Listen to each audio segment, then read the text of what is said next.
So I wanted to make this quick video for you guys, and I need your input on this one. I'm a little bit conflicted with this. So the day of reconciliation, the 16th of December, and recently I saw on the social media there was a big celebration at the Voortrekkers monument. So whereby the Afrikaner people, African-speaking people, they were celebrating the Battle of the Blood River. I'm sure some of you guys are familiar with the history where the Zulus and the Voortrekkers, the Afrikaners, as they were moving from the Cape Colony under the British rule, they were coming inland and they came into a land where by the Zulus were staying there. And yeah, they couldn't live side by side in peace. I think it was in 1838, and Dingaan was the chief of the Zulus at that time. And yeah, so there was some kind of misunderstanding apparently in terms of they were gonna live side by side in peace and all of that, but eventually there was a conflict in that the Zulus, they came, I think there were about 10,000 of them, and they went and attacked the Afrikaners, and they managed to build their surrounding, their perimeter using their wagons. Obviously they had guns and things like that, gunpowder and stuff like that. So they had more advanced weaponry, and they managed to kill, I think, about 3,000 of the Zulu soldiers, warriors. And on their side, they didn't lose any. I think those people, they were not many in numbers, so to speak. I think the Afrikaners, they eventually call it the Day of the Vow, because apparently they prayed and they seek the divine intervention from God so that they can be spared and all of that. And in a way, I think it could have been, some people, they tend to think that that's when the Afrikaner nation was really born from that, you know. But the issue is not the history, because the history is a bloody one and all that. And I think in 1995 it was called the Day of Reconciliation. Previously, I think it was called Dingaan's Day, I suppose, because Dingaan was defeated at that time by the Boers and stuff like that. But in the new democracy, it was decided to be called a Day of Reconciliation. So now the question is, I've seen a lot of us as black people, so to speak, we're not happy with the celebration. We're not happy generally with the celebration of the Blood River, the way the African people are celebrating it. What is the beef with regard to that? Could it be that we're extending an olive branch to them and say we are reconciling with you guys, considering our history in South Africa in terms of what apartheid did to black people and all those type of things?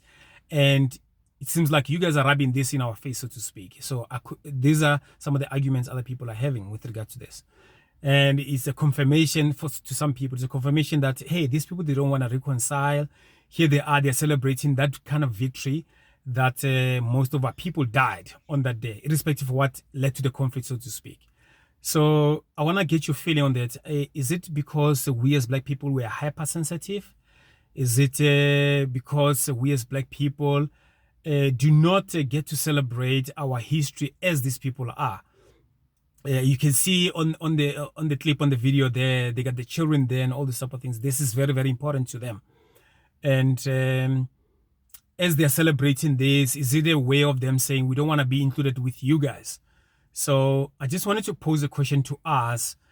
Is it because we're way too nice in terms of what happened in 1994, how we reconciled the Rainbow Nation, Mandela and all those things? Is it because we are too sensitive when it comes to the issues of race? We want sort of an approval, so to speak, from these people who perhaps don't want to mingle with us, who don't want to be united with us, so to speak, as we're trying to build a rainbow nation. And these are the people that they want to exclude themselves from us. Perhaps they don't see themselves as part of South Africa, but they just happen to be here and all this. I do not want to speculate as to what are some of the reasons. I don't want to speculate what are people thinking, so to speak. But it kind of, it worries me a little bit, but it also, like, you know, we as black people, we it's almost like we're in desperate need to be loved by these people, so to speak. I mean the Afrikaners and all that. And as they're building their communities, they're celebrating that. It doesn't mean that we're excluded. It doesn't mean that they don't want to be part of South Africa, so to speak. It could be just like we're celebrating who we are, our roots, and all those type of things. And this day marks the significance of where we come from, our people, and all these things. And they were under the oppression of the British rule in the Cape Colony, and they decided to break away and leave that area. They wanted freedom and all these things. And unfortunately, where they landed, there were people. Unfortunately, obviously, the conflict that arose from these two nations, so to speak, it led to this bloody war or battle whereby a lot of people died, particularly on the Zulu side.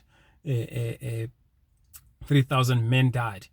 But how do we take that history and bring it to the present today, whereby we are able to see everything in context? That the mere fact that they are celebrating their history, where they come from and what's important to them, that it doesn't necessarily mean that on our side as Black people we view that as them trying to be exclusive and don't want to be part of this rainbow nation that we are all trying to build and things like that. And perhaps what is it that we can learn from them as well? Why aren't we celebrating our own things in a big way?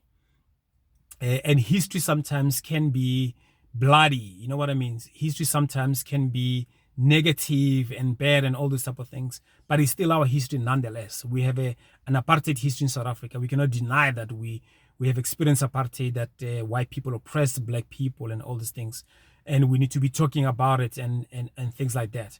So I want to hear your thoughts. I don't know how I feel about this. I'm in two minds about it. And yeah, man, I can't wait to hear your comments, and I can't wait to learn from you guys. Please be so kind and subscribe again if you haven't subscribed. Like our videos, share with the videos with as many people as possible. Let's keep on growing this community. Thank you again for tuning in. Bye bye.